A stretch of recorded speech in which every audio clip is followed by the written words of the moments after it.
So you just got your Nintendo Switch 2. First off, congrats. You're lucky. I'm glad for you. You're gonna love it. But second, let's dive into some secrets, okay? Things Nintendo kept hidden and didn't even tell us. There's more underneath the surface of this machine, and whether you're just setting it up or you've been playing all night long, I know there's gonna be one that you have missed. Plus, of course, we're going to do the dreaded cartridge taste test. And this Switch 2 can do some cool things that I know you didn't know about, like fix broken Switch 1 games. So I'm really excited to show you all the stuff I've found thus far. If you found anything else or if I missed any changes, let me know in the comments down below. Let's get on to the Switch 2 show. This one is for those of you who want to use your Pro Controller and don't feel the need to fork over $85 for the new Pro Controller. You might have noticed that your old Pro Controller does not have the same buttons as the new Nintendo controllers, but fear not, you can make it happen if you want to. Accessibility has a new button mapping feature. Go in here, Nintendo Switch Pro Controller. You can see I got the Splatoon 1 synced, and if I edit controller mapping, you're like, dude, where's the C button? I don't have a C button. If I want to game chat with me and all my pals, maybe I should just throw that on the minus button, and you can. You can throw the C button onto the minus button, and then it will work as your C button. Now, obviously, you're losing a button along the way, but it specifically calls it out and shows you the C button is right there, which I think is very darn nifty. That way, wherever I am, wherever you are, we can hit it and go straight to game chat, which also, by the way, requires a phone number. Not really a hidden feature, but just a hidden hoop that you have to jump through. You will need to confirm game chat with a phone number, which I found to be odd. This one is a fun one, pure fun, pure good juiciness for you. You might be thinking, man, this Switch is expensive. Mario Kart is expensive. I don't got money for more games.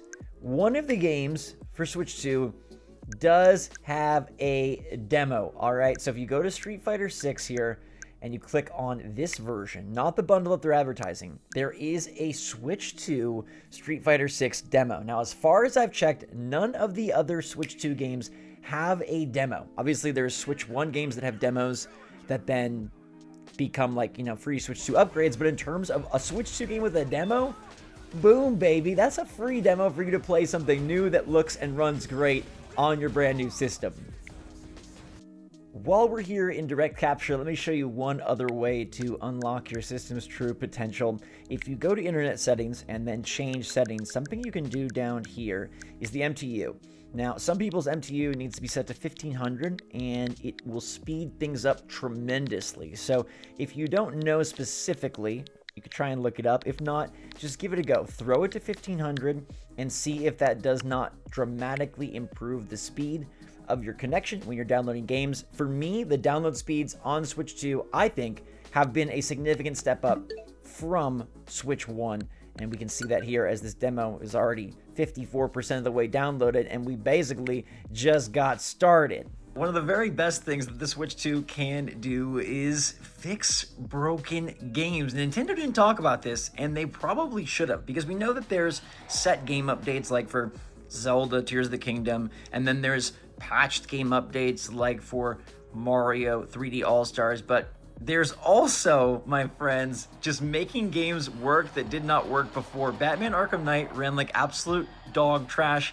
I made a video highlighting how poorly it ran, and while the game is not like awesome on the Switch 2, it fixed the frame rate. Like, you can crash into stuff, there's no stutter, the frame rate just goes. You can see it's smooth, it's improved. Basically, the Switch 2 can fix broken Switch games, which is pretty wild and something that I think is going to just make your collection a whole lot better. Do you really need to play Arkham Knight on Switch 2? Probably not, but there's probably other games that you might want to play that did have issues, whether it be performance, something like Pokemon Scarlet and Violet, whether it be just resolution, whether it be an issue that now could be completely smoothed out and improved thanks to the power of the Switch 2, no longer capped by the Switch 1. We've got stable frame rate in Batman Arkham Knight, and I'm sure plenty of others. And now, probably the thing that people want to know most about the Switch 2. You know what's happening.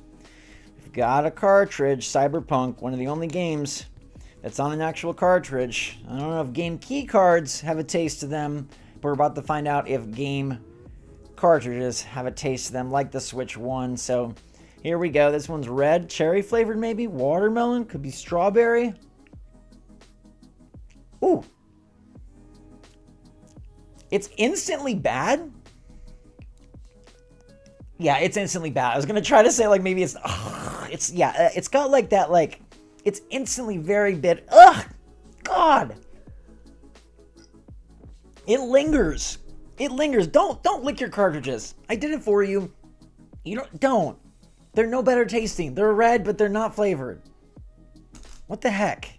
This one is kind of like unhiding a feature or desecretizing a feature, but the Joy-Con are flexible, as you know. They're magnetized this time rather than being slide rails. And so on the Switch 1, you could not flip the controllers at all, but on the Switch 2, there's been talk about, can you swap the Joy-Con around? And the answer is sort of. So check this out. If I put the Joy-Con on completely backwards, right, they will absolutely go on upside down. The problem is the screen does not do what initially it was rumored to do, which is that the whole system will flip. So it will not flip. You can flip the Joy-Con, but now you're playing even more upside down than swapping A and B. The whole thing is completely upside down. Like, it's on here, it registers, I can play like this. The problem is I can't play like this. I cannot make this happen. I'm gonna have to go back to this route. So while you can put the Joy-Con on upside down, confirmed, it does not flip the screen upside down, confirmed. One more in the settings menu. This one actually was a late Switch 1 feature, but I have to show it to you because I think it's pretty darn cool and something I didn't know about myself. So if you go down here into the controllers and accessories under system settings, you can swap the A and B button. Yes, you can straight up swap it. And it doesn't mean swap it like remap it. It means truly swap it. So as it says, it changes the A presses into B presses and B presses into A presses. You go here, you make the swap. The on-screen displays will not change, but now you've got X to confirm if that's what you want to do, because you are like a Sony player, or maybe just like an OG gamer that wants to change your buttons and you're used to the low button being confirm and the right button being deconfirm or exit. I don't know how to phrase it, but I think it's pretty neat that you can swap this if you want to. It does bend my brain a little bit, but I know there's people that will appreciate this and will enjoy having their buttons completely flipped upside down.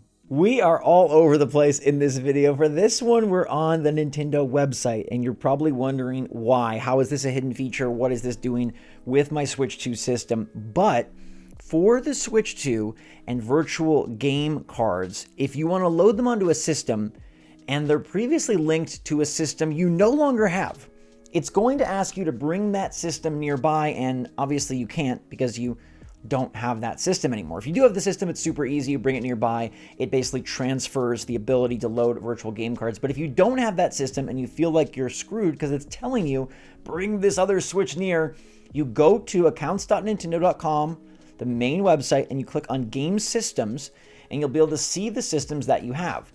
Now, for me, it's already linked to my Switch 2, so it's okay. But if I would want to disconnect my Switch OLED, you can go here. It's showing that they're loadable for virtual game cards, but I can unlink it if I need to. And by unlinking it, that would allow me to set a new link with my Switch 2. And so it's going to be accomplished through the website in kind of a confounding way, a bit of hoops to jump through here, but at least there is an option if you no longer have that Switch that previously was allowed those virtual game cards and those downloadable games, you can move it even when the Switch 2 is telling you, you got to have the system and move it near. No, there is another way, and now you know.